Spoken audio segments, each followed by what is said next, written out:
Hello everyone and welcome back to another manga review. First of all, if you are new here, if this is the first video you are watching from me or you have been watching a couple videos up to this point and you like book reviews, you like listening to reviews of manga, you are looking for some reading inspiration for your summer break, maybe feel free to stick around and see my book reviews. I try to post a new book review almost every single day, so if that sounds interesting, maybe think about sticking around. Now let's talk about today's book. I'm going to be gushing in today's video, so if you don't like that, maybe this is not the video for you, because we are in volume 14 of Kaguya-sama Love is War, and you might be able to tell from the cover, sorry for all the library stickers on it, that things are heating up. So I'm also going to warn you that I'm going to reference things that happened in volumes 1 through 13, so if you don't want any of that to be spoiled, then maybe click away at this point so I don't spoil something for you if you have not read the series yourself and plan to do so. Volume 14. Things have reached a head. It is the cultural festival, and our two main characters, who have spent the last 13 volumes trying to get the other person to confess to them, have kind of reached their, almost not their breaking point, but like, they're reaching a head. This is Shinomiya, this is Shirogane, these are the student council president and vice president, and they have feelings for one another. They, however, are both very stubborn individuals and very smart individuals, and neither one wants to be the one to make the first move. Both of them want the other person to be the first to confess to them, so they feel superior. Both of them view confessing as tantamount to losing, and neither one of them wants to lose. They are the best of the best represented at this elite high school academy, and neither one of them wants to do what they would consider losing. However, things have been heating up throughout this series. Up to this point, well, maybe up until about volume 10 or 11, the focus was on both of these characters creating situations that would put the other person in kind of an awkward situation.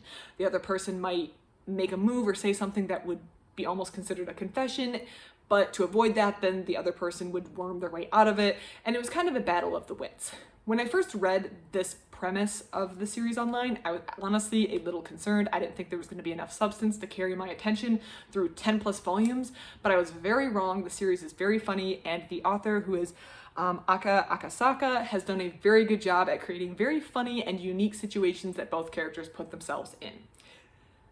I feel like the author was also very sneaky. Initially, we have our two characters. To be honest, Shinomiya was a little less likable at first. She comes from an incredibly wealthy family with a lot of privilege, but also a lot of restraints, and I feel like she was just a little less relatable. However, both characters were just characters at first that were putting each other in these weird situations, but over time, without knowing it, I feel like the author has gotten you to really care about these two characters and to really fall in love with these two characters yourself.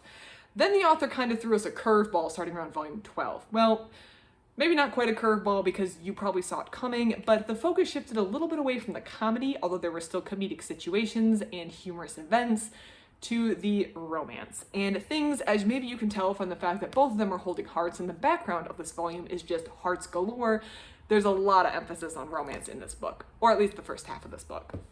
So one of my concerns when I felt like the tone was starting to change from a more comedic manga series to a more romantic series was the author wasn't going to be able to make the switch. So the author, I feel like, really understands humor, and at least I find this series to be incredibly funny. It is like laugh out loud, actually laughing out loud, having to put the book down because I'm laughing so hard sections of this series up to this point. It is, in my opinion, an incredibly funny series.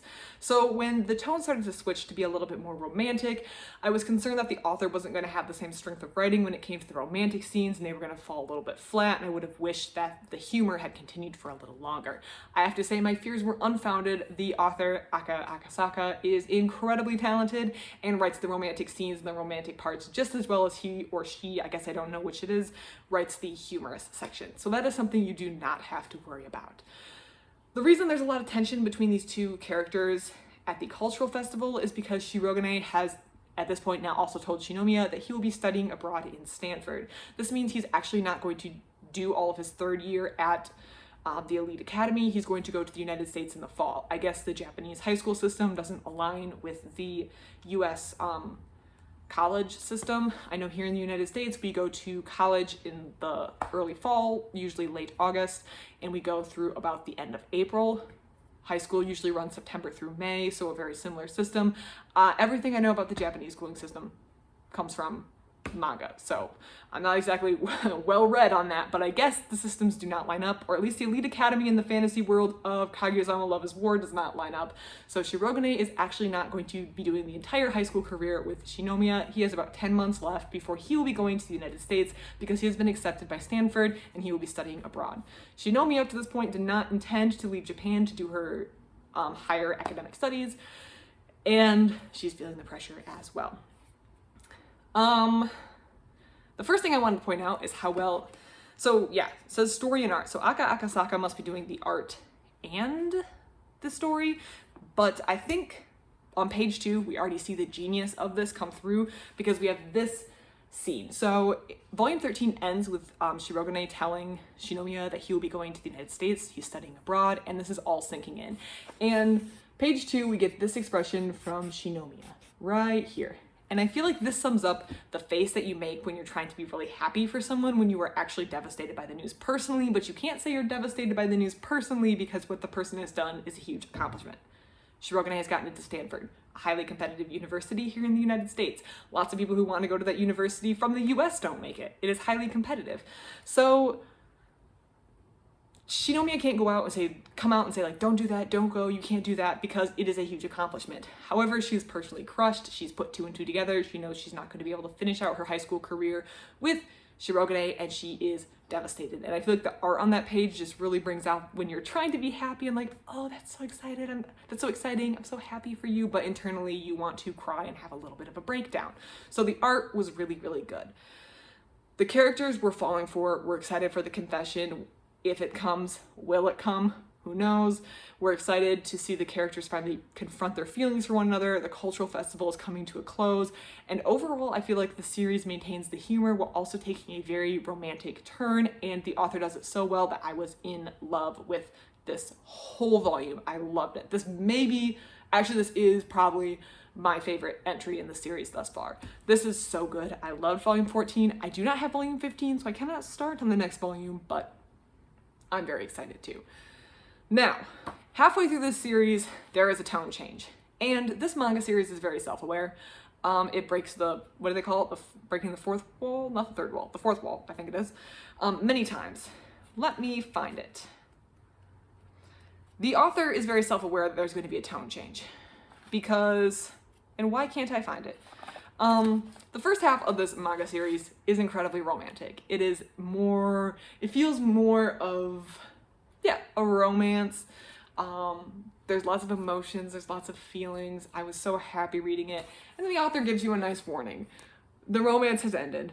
We are going to go back to the comedy. So if you want to read, he actually says, if you want to savor the experience of reading a romantic manga, set this volume down for 3 days and then resume reading.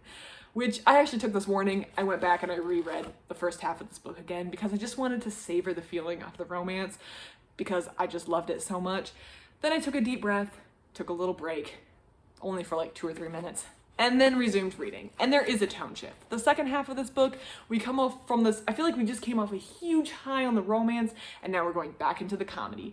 But the comedy is funny. I feel like that switch I felt like might be awkward going from the romantic to the funny again. I felt like that might be awkward, but I should have had a little more faith in our author after seeing the author go to the romantic side and do it so well. The switch back to comedy was just fine. I was laughing, I was having a great time. I feel like there was a little bit of tension involved. I have been stressed these last 2 volumes, stressed, and that's saying something. Honestly, I don't know if I should use the word stressed. If I had read, maybe last year if you had asked me if I was stressed from reading this book, if I had been reading it, I would be like, yeah, I'm stressed. But now that I've read some sports mangas, i.e. Haikyuu, nothing beats the stress of trying to see if that volleyball is going to hit the ground and they're going to be eliminated from the Tokyo tournament. Like, that is stress. So maybe I'm not that stressed. It's not sports manga level stress, but it is a little bit of stress. And your heart's there. You've fallen in love with these characters and you just want to see them succeed. And you get your romantic manga moments in the first half of this book. And then the author switches it up with a little bit of warning and we're back to the comedic side. I do think, of course, the author has time. This isn't like the author avoiding the topic. We now know that we have a deadline. We have 10 months to figure out what we're going to do because as it stands right now, these 2 characters are not going to be going to Stanford together, although maybe that'll change. Maybe she will choose to study abroad, but Shinomiya is also bound by her family expectations, so she has less control over her life than Shirogane does. So we have all these things that we need to resolve, but we have 10 months to resolve them, so the author has some time, and we can go back to the comedy, we can go back to the laughing, knowing in the back of our heads now, though, that there is a time limit. This was a 6 out of 5 star read. This was great. I loved it. I'm so glad that series was recommended to me. And on that note, if there's any series that I don't know about, that I'm not reading, that you think I would enjoy, that you think I would find funny, please let me know in the comments below, because I love getting these sort of suggestions. I'm an avid reader. I like reading. I like exploring different books, different series, different genres. All of that is interesting to me. However, I don't really follow a lot of other people's book reviews or other people's, what other people are reading. So sometimes I miss series, like this series. So if there's any series you think I would enjoy or I love hearing about, please let me know in the comments below, because I would love to get to them. I would love to read them. I would love to review them. Or if you have any thoughts on the series thus far, if you have anything you want to say about this series, how it's going, what you think about the characters, please put it in the comments below as well, because I love this volume and I want to know what you thought about it. Otherwise, thank you so much for watching, and I hope you have a great rest of your day.